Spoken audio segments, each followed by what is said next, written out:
Hey everyone, welcome to my channel. I hope you all are doing good. हम लोग ने last 2 classes में कर लिया था अपना chapter number 1 language of chemistry. और जैसा कि मैंने प्रॉमिस किया था कि जो हमारा नेक्स्ट लेक्चर हुआ करेगा उसमें हम लोग करेंगे क्वेश्चन प्रैक्टिस, जिसमें मैं आपको पूरे चैप्टर के क्वेश्चंस करा दिया करूँगा ताकि आपको उस चैप्टर में कोई भी दिक्कत ना आए। आपके सारे जो कॉन्सेप्ट्स में कुछ भी ऐसा कुछ है जो नहीं क्लियर हो वो भी क्लियर हो जाए और आगे के चैप्टर्स के लिए आपका बेस बन सके। उसी चीज़ को आगे निभाते हुए आज हम करने वाले हैं इस चैप्टर के क्वेश्चंस। ठीक है, सारे क्वेश्चंस देखेंगे हम इस चैप्टर के लाइन बाय लाइन, स्टार्टिंग से स्टार्ट करेंगे। और कोई भी दिक्कत हो तो आप मुझसे पूछ सकते हो, लेकिन स्टार्ट करने से पहले कुछ ज़रूरी चीज़ें। ये है टेलीग्राम ग्रुप, ऐसे आप ज्वाइन कर सकते हैं। सारी पीडीएफ्स आपको इसी ग्रुप पे मिलेंगी। ठीक है, क्यूआर कोड को स्कैन करो और इस ग्रुप को ज्वाइन कर लो। और अगेन मैं रिपीट कर रहा हूँ, उन लोगों से जो वीडियो नहीं देखते हैं और जो है शेयर नहीं करते हैं, आपका ही लॉस हो रहा है। मैं आपको बता रहा हूँ, क्योंकि मैं इस चैनल पर फ्री में पूरा 9th 10th 11th 12th CUET और अगले साल से शायद नीट और जेई भी पढ़ाने वाला हूँ। तो अगर आप नहीं कर रहे हो, अगर आप साइंस बैकग्राउंड को कंटिन्यू करना चाहते हो, देखो 9th 10th तक तो आपको पढ़नी ही पढ़नी है साइंस। उसके बाद अगर आप साइंस बैकग्राउंड में जाना चाहते हो तो उसके लिए आपका सारे जो मैंने बताया वो, अगर आप आर्ट्स से कॉमर्स बैकग्राउंड में जाना चाहते हो और कॉम्पिटिटिव एग्जाम की तैयारी करना चाहते हो तो उसमें बेसिक साइंस आती है वो। साथ ही साथ में अगर आप कोई भी ऐसे एग्जाम की तैयारी करना चाहते हो जिसमें बेसिक रीजनिंग वगैरह आती है, तो मैंने रीजनिंग और हिस्ट्री वगैरह का भी बताया हुआ है वो भी। तो आपको हर चीज़ का इस चैनल पर पैकेज मिलने वाला है, इसलिए बेटर है कि चैनल को आप सब्सक्राइब कर दो। मैं आपको बता देता हूँ किस तरीके से करना है। देखो, ये है आपका चैनल, टाइप करोगे, डिस्क्रिप्शन में आपको लिंक भी मिल जाएगा अगर आपको शेयर करना है तो, या फिर आपको टेलीग्राम ग्रुप पर भी लिंक मिल जाएगा इस चैनल का और टेलीग्राम ग्रुप का भी। सिंपल सी बात है, चैनल को सब्सक्राइब कर दो और इस बेल आइकन को हिट कर दो ताकि 30 मिनट्स पहले आपके पास नोटिफिकेशन आ जाए करे, फिर ये नहीं कह सको आपके लेक्चर मिस हो गया हमारा। उसी हिसाब में डाउट्स क्लियर करो अपने और ख़त्म करो। फिर आगे के लिए पेंडिंग मत रखो डाउट्स को, क्योंकि डाउट्स पाइल अप होते जाएंगे और फिर लास्ट में उसका कुछ नहीं होता। डाउट्स पूरे दिमाग में ही रह जाते हैं, उनका कुछ नहीं हो पाता। ठीक है, चलो आज का मुकदमा शुरू करते हैं। पहले क्वेश्चन से स्टार्ट करते हैं। मैं लिखने इस बार मैंने टाइप करके नहीं लाया हूँ क्वेश्चंस, क्योंकि मेरे को लगता है कि मैं जितना लिखूंगा उतना ज़्यादा आपको क्वेश्चंस बेटर समझ में आएंगे। ठीक है, अगर आपको इसमें कोई दिक्कत हो तो आप मुझे बता सकते हैं, नेक्स्ट टाइम से हम टाइप करके ले आएंगे क्वेश्चंस को, कोई दिक्कत नहीं है। देखो, पहला क्वेश्चन है कि आपको फॉर्मूला बताना है ए एल्यूमिनेट का, बी क्रोमेट का, सी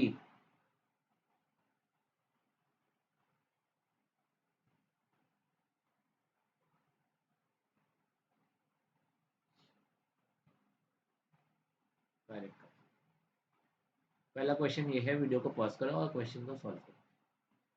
ठीक है, एल्यूमिनेट, क्रोमेट, एल्यूमिनियम, फेरिक। एक काम करो, मेरा मन एक और कर रहा है, एल्यूमिनेट के साथ साथ मेटल एल्यूमिनेट का और बता दो।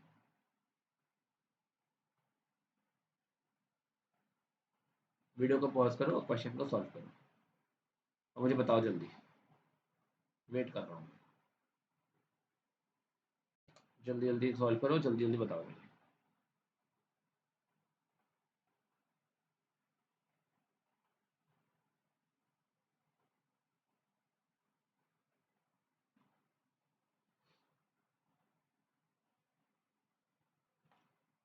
आई होप आपने सॉल्व कर लिया होगा। अब आप आंसर को टैली कर सकते हैं इसके साथ साथ। देखो, पहला क्वेश्चन है, एल्यूमिनेट का बताना है। हल्का फुल्का क्वेश्चन से स्टार्ट किया हमने। एल्यूमिनेट क्या होता है? AlO3 3 नेगेटिव, ये होता है हमारा एल्यूमिनेट। ठीक है, इसकी वैलेंसी कितनी हो गई? 3 हो गई, या फिर स्पेसिफिकली कहें तो नेगेटिव का 3 हो गई, -3 हो गई। ठीक है, नेक्स्ट क्रोमेट, एल्यूमिनियम, एल्यूमिनियम ये रहा। ठीक है, एल्यूमिनियम हो गया। फेरिक, फेरस जो होता है, अब ये कॉन्सेप्ट है वेरिएबल वैलेंसी का, जो फेरिक और फेरस दो होते हैं, आयरन के लिए जो कम वाला होता है वो अस, जो ज़्यादा वाला होता है एक। आयरन जो होता है वो +2 दिखाता है और +3 दिखाता है। तो कम वाला जो है वो अस और ज़्यादा वाला एक। फेरिक कितना होता है Fe3 पॉजिटिव। ठीक है, समझ में आई? एक मिनट में जो है क्वेश्चन, एक मिनट रुकना ज़रा। नहीं ठीक है, यहाँ एल्यूमिनियम दिया हुआ है ना, अगर उसने एल्यूमिनियम का आयन पूछा होता तो हम Al3 पॉजिटिव लिखते हैं। एल्यूमिनियम है तो एल्यूमिनियम तो सिंपली Al हो जाएगा। ठीक है, ये बात ध्यान रखो। नेक्स्ट क्वेश्चन देखें।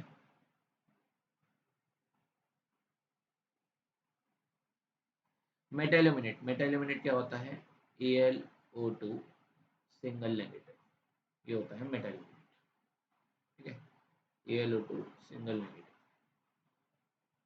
ये हो गया मेटाल्यूमिनेट।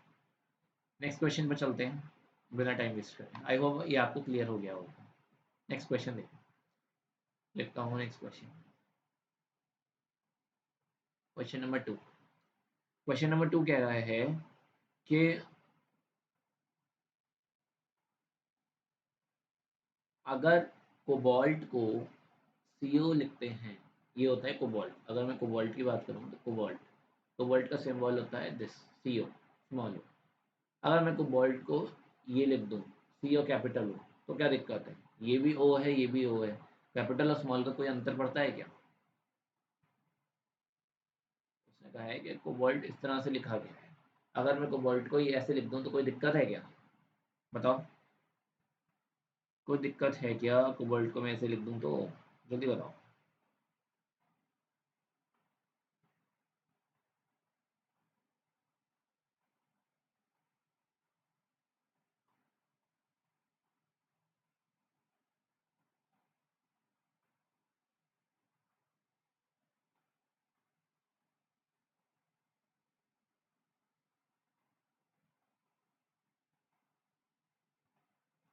हाँ भाई, दिक्कत है, हाँ बिल्कुल दिक्कत है। क्यों दिक्कत है? क्योंकि ये जो ये होता है ये कोबाल्ट है, लेकिन ये जो हो जाएगा अगर हमने इस तरह से लिखा तो ये कार्बन मोनोऑक्साइड बन गई, कार्बन मोनोऑक्साइड बन गया। हाँ, रूल हमें ये कहता है कि पहला जो लेटर है वो कैपिटल में होना चाहिए, तो ये पहला तो C कैपिटल में होगा। लेकिन अगर ये O छोटा है और ये दोनों कैपिटल में है तो इन दोनों का मतलब अलग अलग है, ये एलिमेंट ही हमारा बदल गया। ठीक है, तो इस चीज़ों का हमें नॉमेनक्लेचर के अकॉर्डिंग, मतलब सिंबल्स जो लिखना है उसके अकॉर्डिंग हमें ध्यान रखना पड़ता है, इन छोटी छोटी चीज़ों का भी। ये बात ध्यान में रखना। ठीक है, आगे बढ़े। Moving to the next question on your screen now. अब क्या करते हैं, एक मैचिंग कर लेते हैं। ठीक है, एक मैचिंग कर लेते हैं।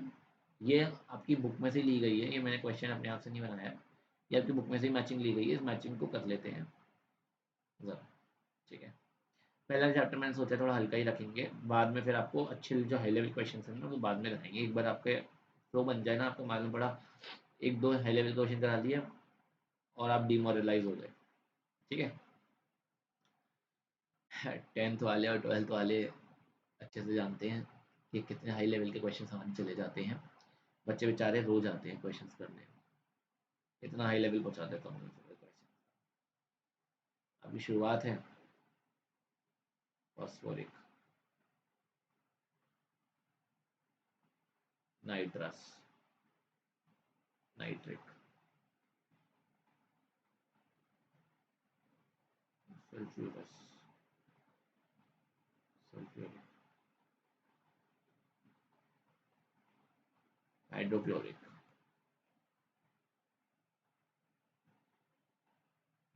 Silica, caustic soda. यार एक बार एक से रब कर डाउन है ना, चलो अगले पेज पे लिख देता हूँ। कास्टिक सोडा, कास्टिक सोडा के बाद नेक्स्ट है कास्टिक पोटैश, नेक्स्ट है washing soda,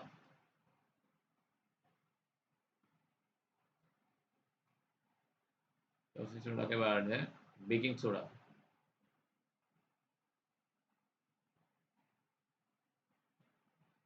limestone,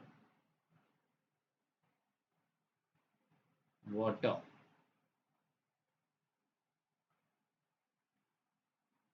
hydrogen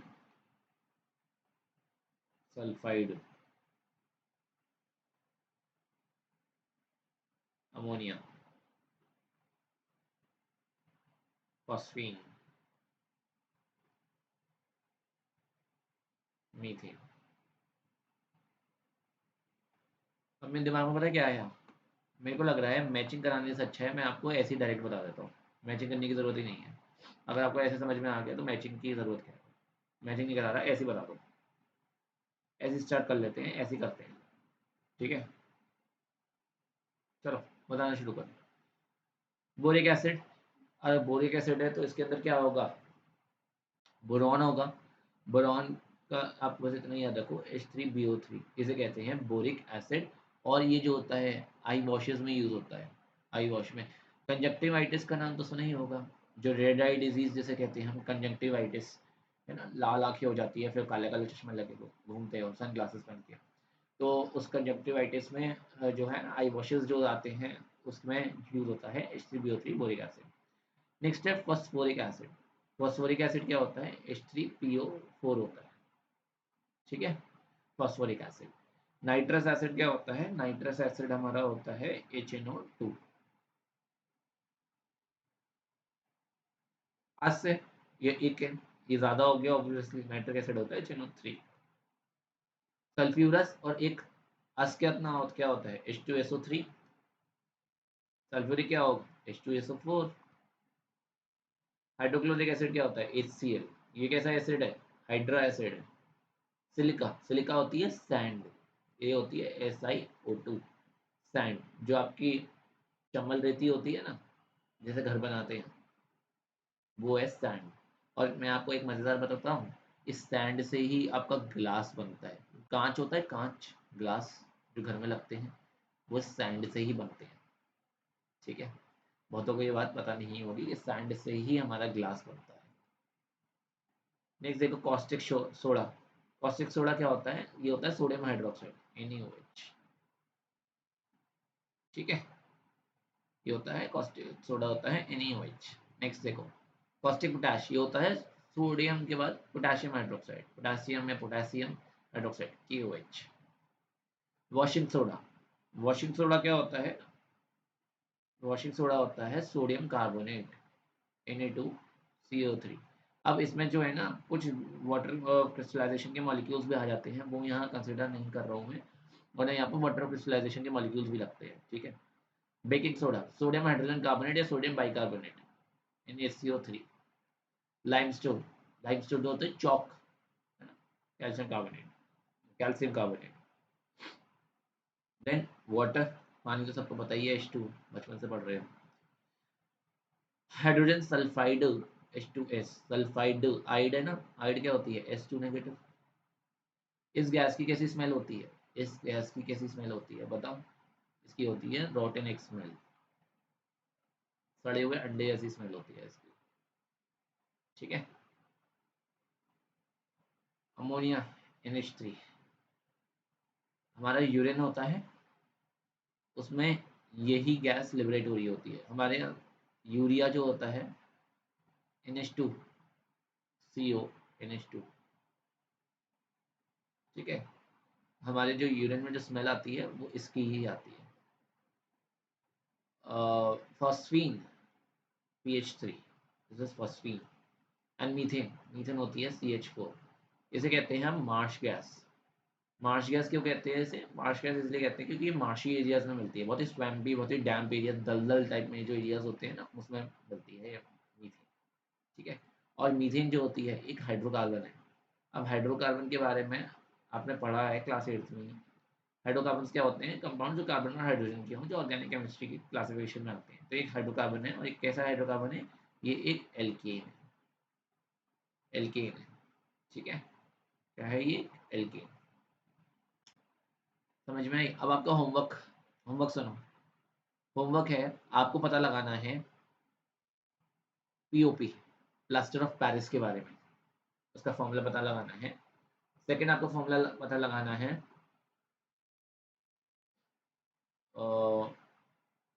Epsom salt के बारे में, एप्सम सॉल्ट। ठीक है, ये दो तीन चीजें आपको पता लगानी है, ये आपका होमवर्क है आज का।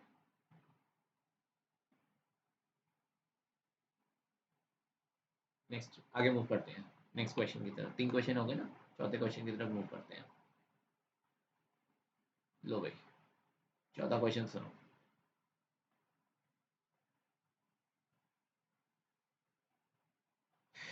चौथा क्वेश्चन कह रहा है, एक एलिमेंट ए है, इसकी जो वैलेंसी है वो 3 है। एक एलिमेंट बी है, इसकी वैलेंसी जो है वो 2 है। ठीक है, अब ए और बी से कंपाउंड बन रहा है, तो वो क्या कंपाउंड बनेगा ये मुझे बताना है। Write the formula of a compound for the combination of A and B. अब ए सपोज करो, ए क्या हो सकता है, ए फॉस्फोरस भी हो सकता है क्योंकि फॉस्फोरस 3 नेगेटिव होता है। ए एल्यूमिनियम भी हो सकता है क्योंकि वो Al3 पॉजिटिव होता है। पहली बात तो ये।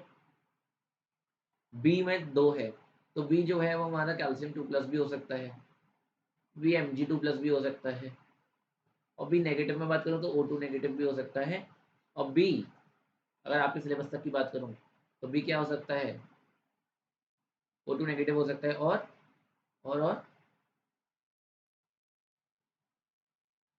बताओ भैया, सल्फर 2 नेगेटिव भी हो सकता है। तो इसका मतलब क्या है, उन्होंने तो क्वेश्चन में बोली है वैलेंसी जो है ना वो 3 है और बी की 2 है। उन्होंने ये नहीं बोली +3 है या -3 या +2 या -2। तो हमारे को पॉसिबिलिटी बतानी पड़ेगी कंपाउंड की कॉम्बिनेशन से। हालांकि आपके स्कूल के टीचर इसे पॉजिटिव मान सकते हैं, इसे नेगेटिव मान सकते हैं, कोई डाउट नहीं है।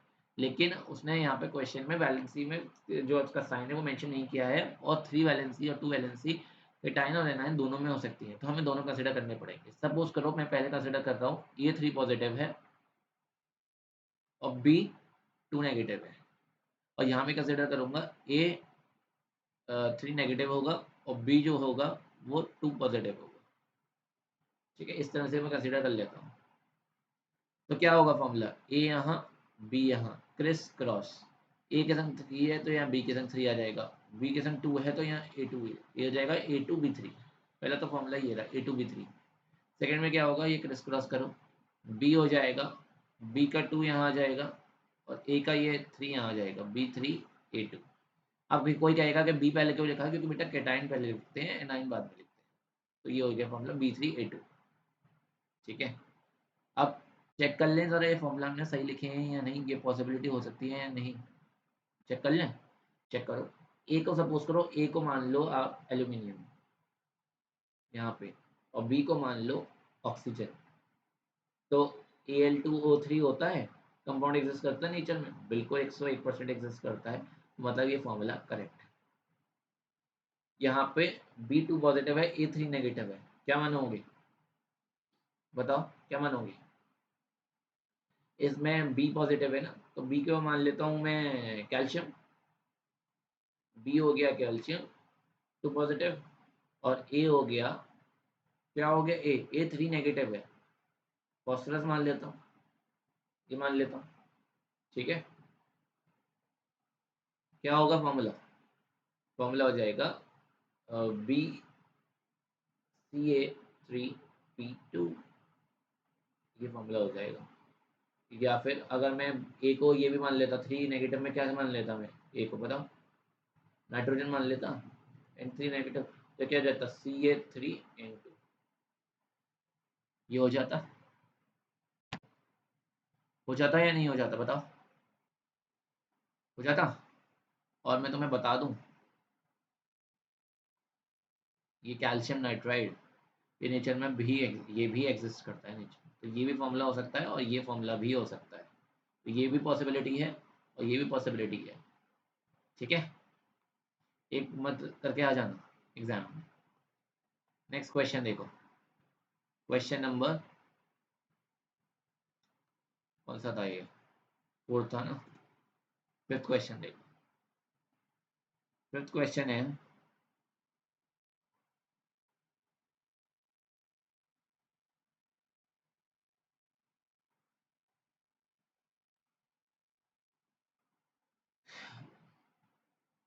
एक मिनट रुकना है ना। हाँ जी, इसमें आप बैलेंसिंग के क्वेश्चन कर लेते हैं, है ना। बैलेंस इक्वेशन लिखता जाऊंगा, आपको जो है ना वीडियो पॉज करके बैलेंस करना है, ठीक है।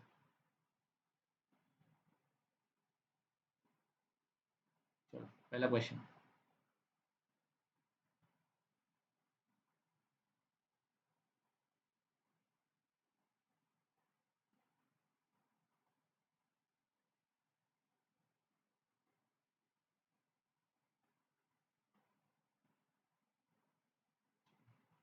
और ये भूल जाओ कि मुझे आंसर मालूम है। मुझे आंसर नहीं मालूम, तुम्हारे साथ ही सॉल्व करूंगा मैं भी, ठीक है। कुछ अच्छे से क्वेश्चन कर लेते हैं बस।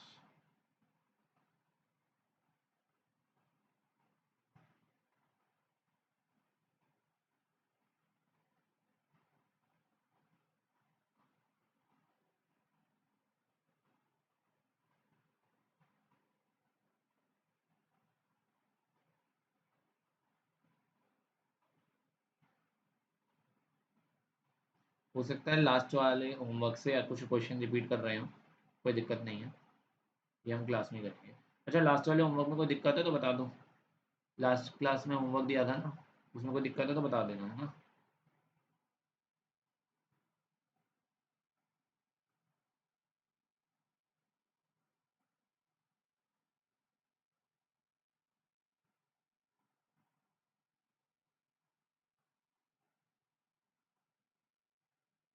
ठीक है, 5 क्वेश्चन है, जल्दी करो फटाफट से, फिर उसके बाद परसेंटेज के क्वेश्चन कराऊंगा, है ना।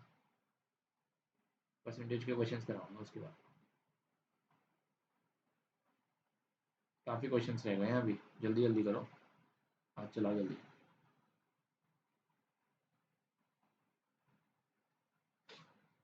वीडियो पॉज कर लेना, है ना। मैं क्वेश्चन करा देता हूँ, मतलब वीडियो पॉज करनी है, वैसे भी रिकॉर्डेड है। देखो भाई, जेड एन के बच के साथ दे रहा है K two Z N O two plus O two, यही दे रहा है, देख लो भैया।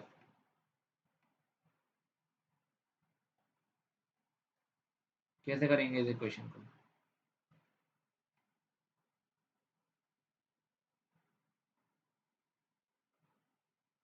हाँ जी,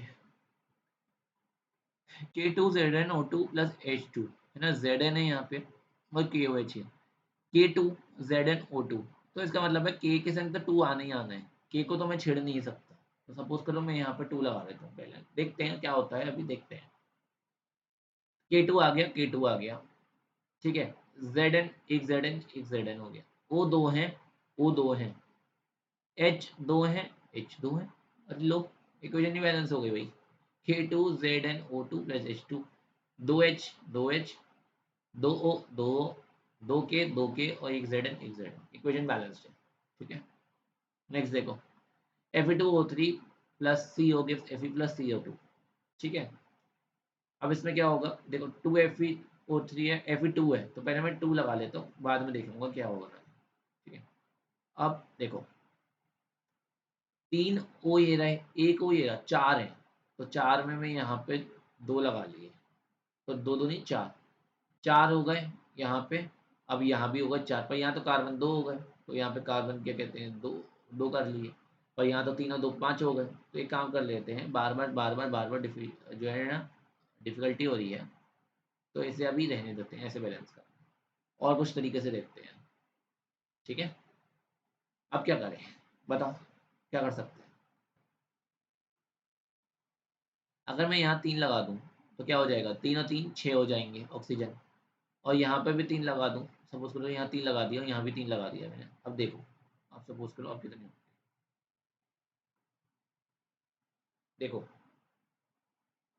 तीन ऑक्सीजन यहाँ, तीन ऑक्सीजन यहाँ, छः ऑक्सीजन, छः ऑक्सीजन हो गए, समझ में आ रही है ना, छः ऑक्सीजन हो गए। अब यहाँ देखो, थ्री इंटू टू छः ऑक्सीजन हो गए, तीन कार्बन, तीन कार्बन, ठीक है। एफ ई दो हैं, लो दो एफ ई, करो बैलेंस, एफ ई टू दो एफ ई दो एफ ई, तीन और तीन छः ऑक्सीजन, छः ऑक्सीजन, तीन कार्बन तीन कार्बन, हो गए बैलेंस। तो एकदम से पैनिक मत हो जाया करो, देखा करो कैसे बैलेंस करना है। पीबीएस O2 के साथ दे रहा है PbO प्लस SO2, ठीक है। अब इसमें क्या होगा, क्या होगा इसमें बताओ। पीबीएस है और O2 है, मतलब ऑक्सीजन के साथ यहाँ पर हमारे पास फ्रीडम है, ऑक्सीजन कितने भी कर सकते हैं हम। मेन मुद्दा है पीबीएस का, पीबीएस है और पीबीओ है। देखो इस इक्वेशन में देखो, दो ऑक्सीजन और यहाँ तीन ऑक्सीजन आ रहे हैं, तो क्या करोगे, बताओ क्या करोगे। यहाँ ऑक्सीजन तीन हो रहे हैं, ऑक्सीजन यहाँ कितने हो रहे हैं। अगर मेरे को इस इक्वेशन को ऐसे नहीं करना होता ना, तो तीन थे ना, तो मैं इसे 3/2 लिख देता यहाँ पे। लेकिन हमेशा इक्वेशन जब भी बैलेंस करनी है तो हमारे को किससे करनी होती है, होल नंबर से, ठीक है। 2 से मल्टीप्लाई कर दो इसे, 2 पीबीएस हो गया, ये 2 पीबी हो गया, पीबी पीबी बैलेंस, एस दो है, यहाँ देख लो एस दो हो गए, ठीक है। एस दो, एस दो, पीबी दो, पीबी दो। अब रह गई ऑक्सीजन की कहानी, तो ऑक्सीजन देखो 2 × 2 4, 4 × 2 4 + 2 6, 6 हो गया, तो यहाँ 3 हो गया, बैलेंस हो गई। नेक्स्ट देखो, carbon plus H2SO4 CO2 plus H2O plus SO2। ये इक्वेशन बहुत इंपॉर्टेंट है, मार्क कर लेना इसे, 10वीं क्लास में भी पढ़ाऊंगा इस इक्वेशन को, ठीक है। हाइड्रो जो है ना आपका सल्फ्यूरिक एसिड की, ये एक इंपॉर्टेंट इक्वेशन है, इसे याद कर लेना, ठीक है। देखो भैया, CO2 H2O और SO2 ये बन रहा है, कार्बन ऐसा ही है। मेन कहानी किसकी आ जाती है, किसकी आ जाती है मेन कहानी, मेन कहानी आ जाती है यहाँ पे इसकी, SO2 की और CO2 की। पहले यहाँ पर ऑक्सीजन देखो चार है, यहाँ देखो दो ये रहे, तीन ये रहे और एक दो, पांच है। यहाँ सल्फर एक है, यहाँ सल्फर एक है, ठीक है जी। अगर मैंने यहाँ पे कार्बन को अनचेंज रखा, ये सपोज करो कार्बन को अनचेंज रखा मैंने, तो ये भी अनचेंज रहेगा। अब कहानी यहाँ पे खेलेगी, कहानी यहाँ कैसे खेलेगी, यहाँ तीन है यहाँ चार है, क्या करूँ, क्या करूँ, दो लगा के देखो, दो लगाया तो हाइड्रोजन चार हो गए, लो हाइड्रोजन चार कर दिए। सल्फर दो हो गए, लो सल्फर दो कर दिए। ऑक्सीजन आठ हो गए, ऑक्सीजन 2 × 2 4, 4 + 2 6 + 2 8, ऑक्सीजन आठ हो गए। अब चेक कर लूँ, कार्बन एक, कार्बन एक, हाइड्रोजन चार, हाइड्रोजन चार, सल्फर दो, सल्फर दो, ऑक्सीजन 4 × 2 8, ऑक्सीजन दो प्लस दो चार, चार और चार आठ, हो गई ना बैलेंस, समझ में आया। अब ये वाली इक्वेशन को देखो, NaHCO3 सोडियम बाइकार्बोनेट है, इससे ये सब दे रहा है, ये देखो Na2 है तो Na2 कर दिया। अब मैंने यहाँ पर तुम्हारे लिए टेबल नहीं बनाई है, अब तुम जो है ना इतना प्रैक्टिस कर लोगे तो टेबल बनाने की जरूरत नहीं पड़ेगी, ठीक है। उस हिसाब से प्रैक्टिस करने का, टेबल बनाने की जरूरत ना पड़े।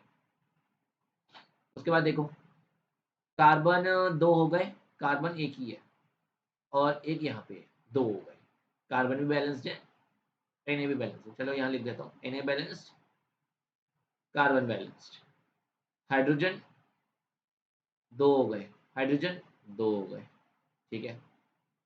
और Na बैलेंस्ड है, कार्बन बैलेंस्ड है, हाइड्रोजन बैलेंस्ड है।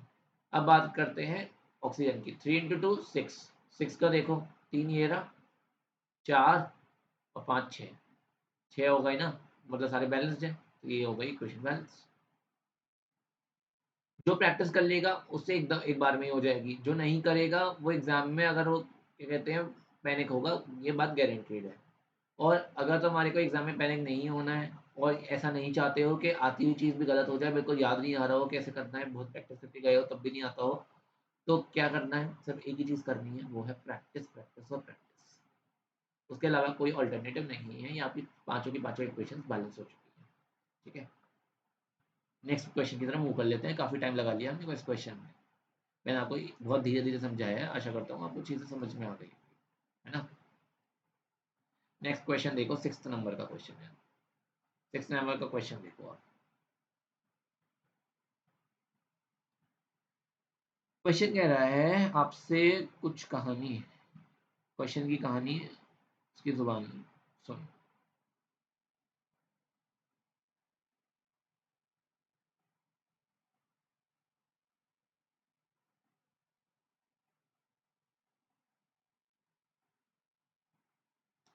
अब मैं आपको कुछ एलिमेंट्स दे रहा हूँ, दो तीन, आपको इसके जो है ना कंपाउंड्स बताने हैं। जैसे एक एलिमेंट दे रहा हूँ मैं आपको, मैग्नीशियम, और एक दे रहा हूँ मैं आपको इसमें एक अलग वाला ले लो, सोडियम ले लो, क्योंकि एक +1 का हो गया और एक ये +2 का हो गया।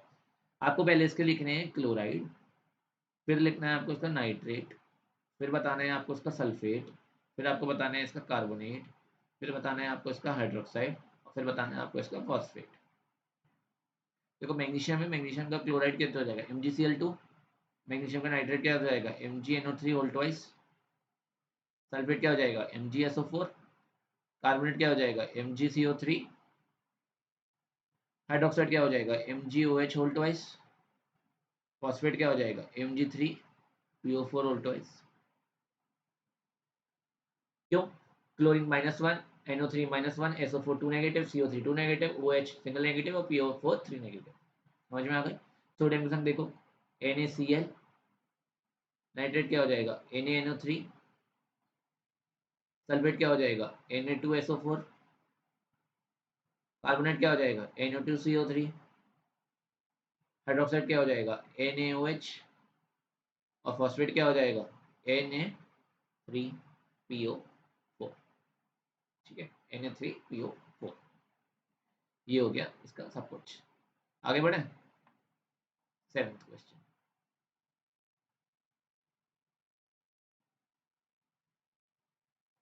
नेक्स्ट क्वेश्चन है आपका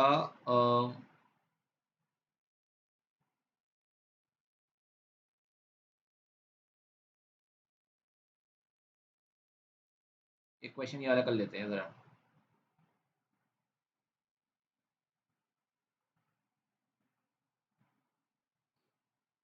क्वेश्चन कह रहा है कि सोडियम क्लोराइड है वो रिएक्शन कर रहा है सिल्वर नाइट्रेट के साथ,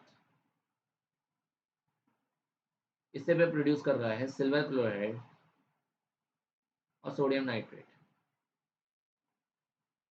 ठीक है, तो उसमें पहले क्वेश्चन पहला पार्ट कह रहा है कि इक्वेशन लिखो, तो इक्वेशन मैंने लिख दी। ठीक है, ये है सोडियम क्लोराइड, ये है सिल्वर नाइट्रेट, ये है सिल्वर क्लोराइड और ये है सोडियम नाइट्रेट। सेकंड पार्ट कह रहा है कि चेक करो बैलेंस है कि नहीं, तो बैलेंस है इक्वेशन। देखो Na एक है, Na एक है, Cl एक है, Cl एक है, Ag एक है, Ag एक है, NO3 एक है, NO3 एक है, इक्वेशन बैलेंस्ड है। थर्ड कह रहा है वेट निकालना है रिएक्टेंट ऑफ प्रोडक्ट का। तो मैं पहली बार बता दूं कि रिएक्शन जो है ना, ये एक प्रेसिपिटेशन रिएक्शन है। प्रेसिपिटेशन रिएक्शन का मतलब है कि इसके अंदर एक प्रेसिपिटेशन के लिए एक डिपॉजिट होगा, एक प्रेसिपिटेट बनेगा।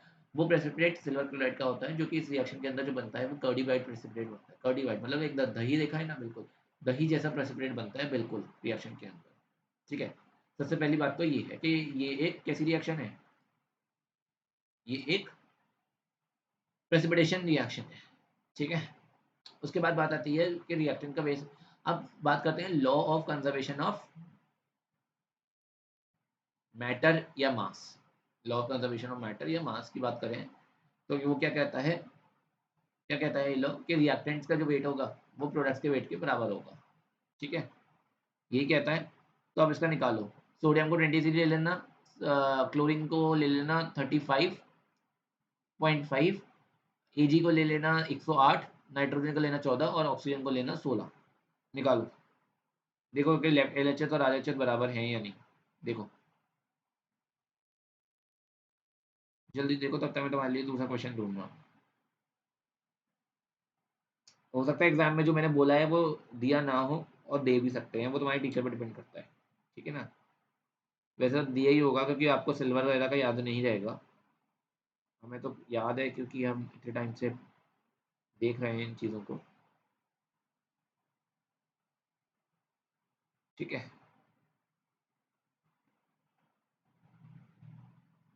हाँ जी, law of conservation of matter देखो भाई। देखो भैया, मैं निकाल नहीं रहा हूँ पर यार ऑब्वियस सी बात है, ना इस रिएक्शन में कोई नया प्रोडक्ट बना, ना इस रिएक्शन में पुराना प्रोडक्ट कोई गया। कॉमन सेंस की बात तो सबसे पहले ये, ना इस रिएक्शन में कोई नया प्रोडक्ट बना, ना इस रिएक्शन में कोई पुराना प्रोडक्ट गया। तो LHS is equals to RHS, तो ऑब्वियस सी बात है होगा ही होगा, इसे निकालने की जरूरत ही नहीं है। हालांकि अगर आपको निकालना हो तो ले लेना, सोडियम को ले लेना 23 और सबको ऐड कर लेना। ठीक है, मैं ऐड नहीं कर रहा हूँ, कर लेना तो प्लीज। क्लोरीन को लेना 35.5, Ag को लेना 108, नाइट्रोजन को लेना 14, ऑक्सीजन को लेना 16, सबको लेना। और जो है ना इसका वेट प्लस इसका वेट मिक्स कर जो है ना ऐड करना, इसका वेट और इसका वेट ऐड करना, LHS RHS बराबर आ जाएगी। ठीक है, नेक्स्ट क्वेश्चन देखो। 3-4 इक्वेशन लिख रहा हूँ, उन इक्वेशंस को बैलेंस करना। ठीक है, एक इक्वेशन है आयरन प्लस सल्फ्यूरिक एसिड दे रहा है आपको ferrous sulphate FeSO4 ferrous sulphate plus hydrogen, इसे बैलेंस करना। एक इक्वेशन है कॉपर प्लस नाइट्रिक एसिड, ये दे रहा है copper nitrate plus nitric oxide plus nitric oxide.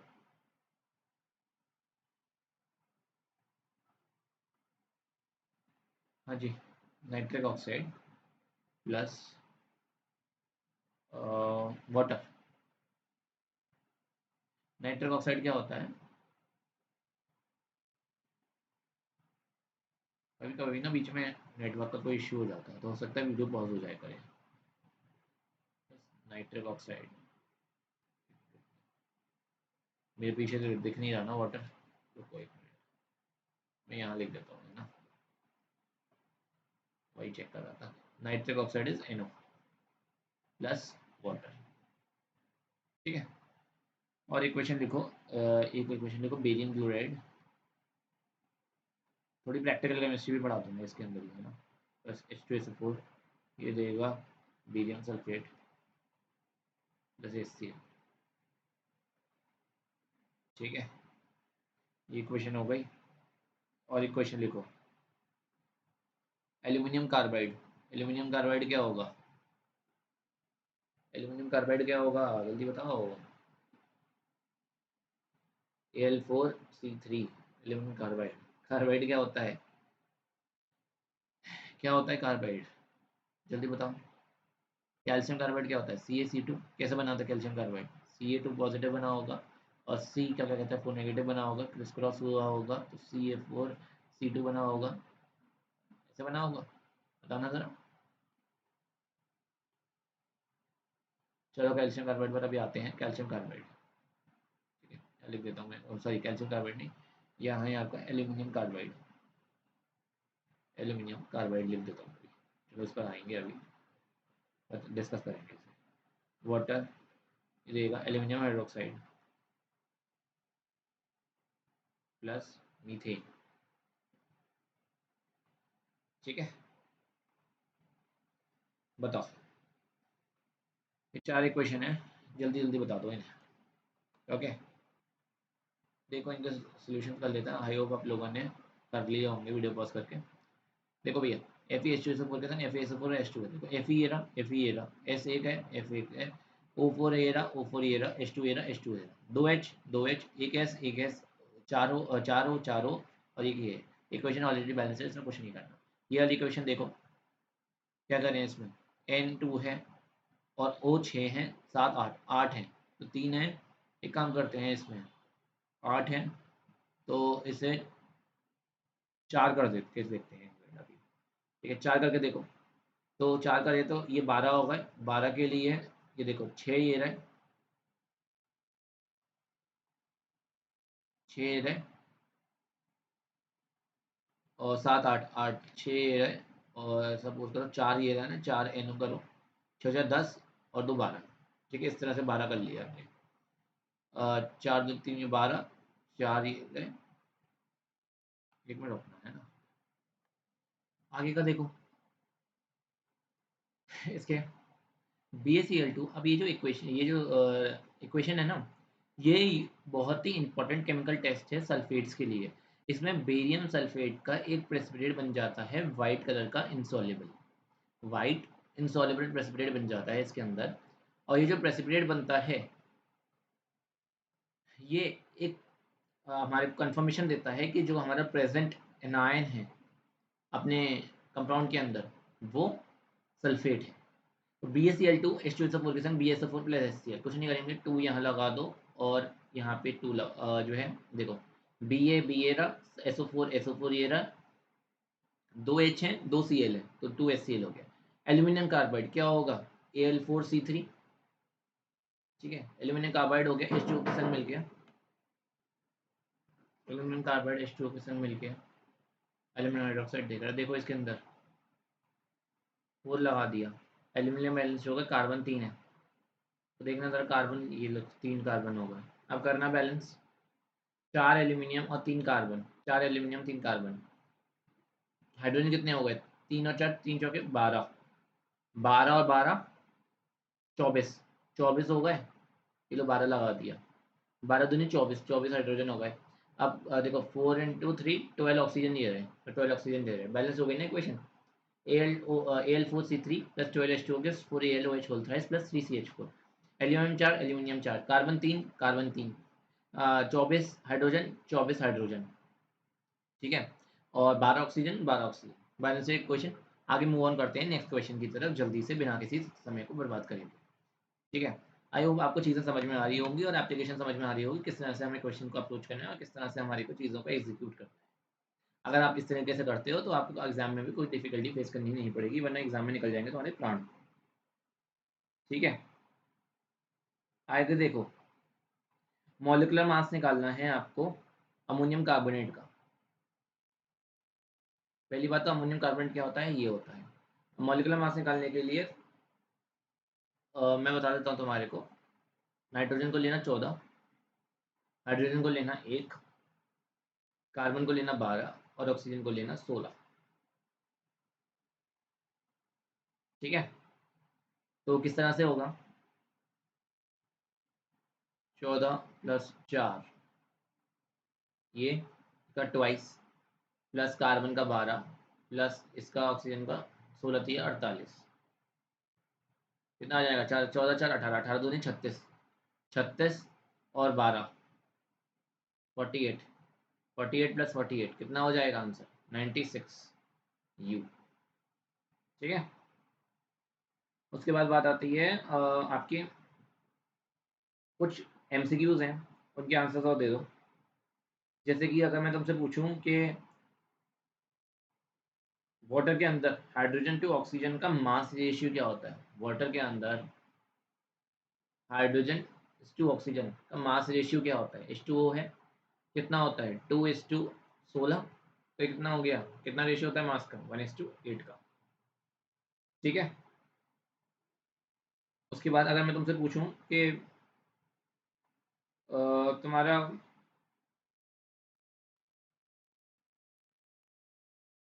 Relative molecular mass निकालो CH3COO Na का, ये क्या है, ये है सोडियम एसीटेट, क्या होगा इसका, कार्बन का 12, हाइड्रोजन का 3, कार्बन का अगेन 12 प्लस ऑक्सीजन का 32 प्लस सोडियम का 23, टोटल करो इसका, 12 और 3 15, 15 और 12 27, 27 और जो है 32, 27 और 32 प्लस 23, ठीक है, कितना हो जाएगा, 27 और 32, तो दो 9 और 59 प्लस 23, ये कितना हो जाएगा, 9 3 12 5 6 7 8, 82, 82 यू। मेरे पीछे चीज़ें दिख नहीं रही होंगी लेकिन आपको पीडीएफ में दिख जाएंगी, 52 यू लिखा मैंने, 59 प्लस 23 को ऐड करके 82 यू लिखा है, ठीक है। नेक्स्ट देखो, एम्पेरिकल फॉर्मूला का क्वेश्चन है, और ये वाला 11वां क्वेश्चन है, 12वां क्वेश्चन देखो, एम्पेरिकल फॉर्मूला है, एम्पेरिकल फॉर्मूला लिखना है आपको इसका एसिटिक एसिड का CH3COOH, एसिटिक एसिड है, इसके लिए एम्पेरिकल फॉर्मूला बताना है आपको, एम्पेरिकल फॉर्मूला क्या होगा, तो इसमें क्या है C2H4O2 है, इसका एम्पेरिकल फॉर्मूला क्या हो जाएगा, सिंपलेस्ट फॉर्मूला क्या होगा, 2 से डिवाइड कर दो, हाँ HCl से डिवाइड करते हैं ना, HCl कितना है 2, 2 से डिवाइड कर दो तो ये हो जाएगा CH2, ये हो जाएगा एम्पेरिकल फॉर्मूला। ऐसे ही अगर बेंजीन, बेंजीन क्या होता है C6H6, ठीक है, इसमें केकुले का बहुत बड़ा कंट्रीब्यूशन था इसके लिए, बेंजीन के लिए, बेंजीन होती है इस तरीके से, ये है बेंजीन, बेंजीन C6H6 है, इसका क्या हो जाएगा CH, ये हो जाएगा इसका एम्पिरिकल फॉर्मूला CH। ठीक है, 3 इसमें CH के इस तरह से बॉन्ड होते हैं, ठीक है, जो कि बनाते हैं इसे।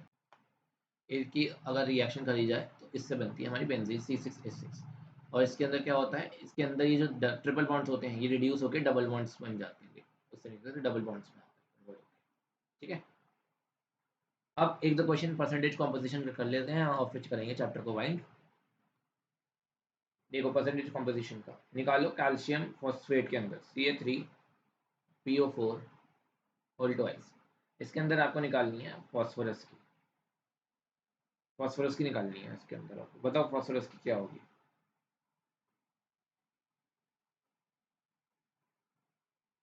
बताओ फॉस्फोरस की क्या होगी।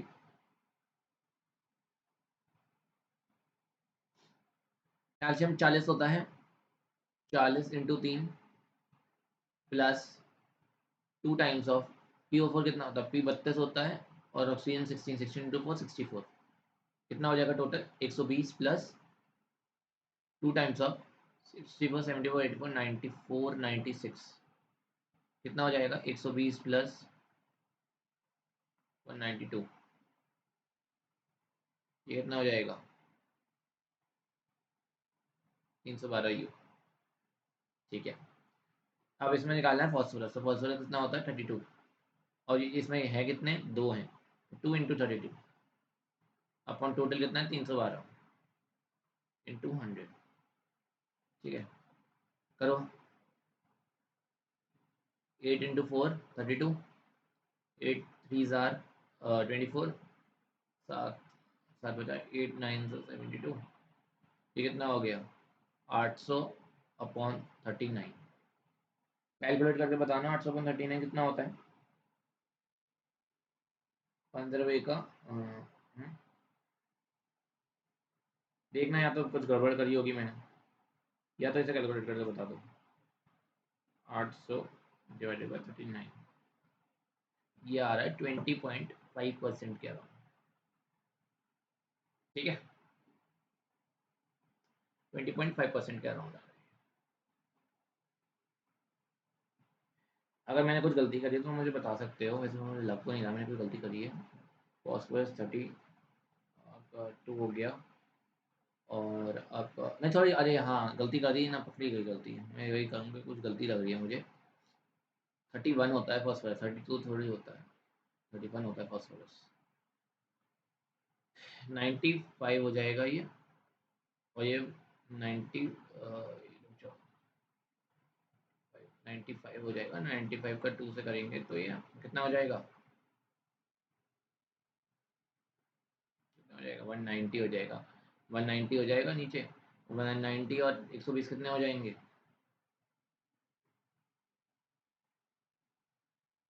310, और 310 हो जाएगा ये, तो यहाँ भी चेंज हो जाएगा।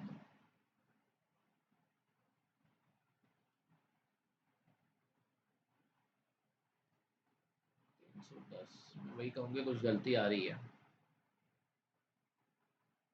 310 ठीक है, इसमें कैसे होगा, यहाँ से ये क्रॉस हुआ, ये हो जाएगा 640/31। ठीक है, 640/31। ये सॉल्व करेंगे तो 20 पॉइंट समथिंग आएगा, बहुत 20 के क्लोज आएगा। देखना 640 डिवाइड करेंगे 31 से, तो ये आ जाएगा 20.6 के अराउंड। ठीक है, क्या मुझे तो अब सही सही लग रहा है, बाकी तुम गलतियाँ देख ही लेना, है ना। 31 और 64 95, 95 का × 2 करेंगे तो 190, 190, और इसका 40 × 3 120, 310, 310 2 अरे यार यहाँ भी तो गलती करी है, ये भी तो 31 होगा। वही मैं कहूँगी कहाँ गलती आ रही है। ये हो गया एग्जैक्ट 20% आ गया आंसर। ठीक है, एग्जैक्ट 20% आ गया, वही ना, एक फॉस्फोरस का 31 के चक्कर में पूरा क्वेश्चन में दिक्कत आ गई। ध्यान रख लेना, है ना। हमारे साथ भी हो सकता है ये चीज़। लास्ट क्वेश्चन देखो आज का, यूरिया का फॉर्मूला दे रखा है आपको NH2CO NH2, ठीक है। इसका जो मॉलिक्यूलर मास होता है वो 60 U होता है, ओके। इसमें बोला गया है मेरे को परसेंटेज ऑफ कार्बन निकालनी है, परसेंटेज ऑफ कार्बन, कार्बन कितनी हो जाएगी 12 हो जाएगी अपॉन 60 इंटू 100। 12 का 5 से कहते हैं 5 से करेंगे 5, कितना परसेंट आ गई 20% आ गई, ठीक है। 20% आ गई आपकी कार्बन यूरिया के अंदर, ठीक है। ये थे परसेंटेज कॉम्पोजिशन के सवाल। अब देखो होमवर्क, ठीक है। होमवर्क है, इतना ही इस चैप्टर से कराना था मुझे आपका। अब आपको लिखो आज के लिए होमवर्क। होमवर्क है आपको KClO3, इसे कहते हैं पोटासियम क्लोरेट, पोटासियम क्लोरेट। इसके अंदर हर एक एलिमेंट का परसेंटेज कॉम्पोजिशन बताना है आपको। के का 39 ले लेना, के का ले लेना 39,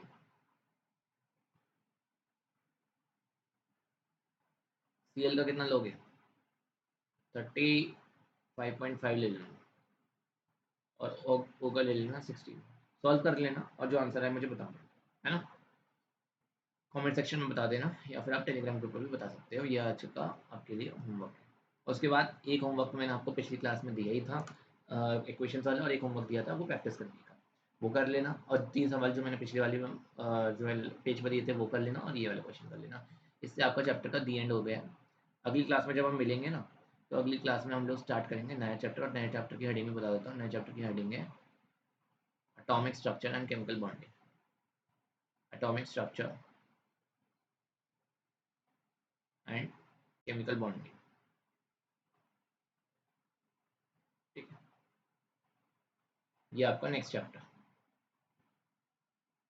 ठीक है। ये नेक्स्ट चैप्टर मिलते हैं इसमें, जिसमें हम फर्स्ट क्लास में एटॉमिक स्ट्रक्चर खत्म करेंगे, सेकंड क्लास में हम केमिकल बॉन्डिंग खत्म कर देंगे। होपफुली आपके समर वेकेशन से पहले 4 चैप्टर हो जाएंगे, और समर वेकेशन होने तक सिलेबस कंप्लीट हो जाएगा आपका समर वेकेशन से, ठीक है। Thank you very much, goodbye and take care. और याद रखना भैया, ये इसे मत भूल जाना, बेल आइकन हिट करना, और लाइक करना, शेयर करना और सब्सक्राइब करना। ऐसा ना कर दिया करो, कहलवाया मत करो, ठीक है। चलो भाई, मिलते हैं नेक्स्ट क्लास में। Thank you very much.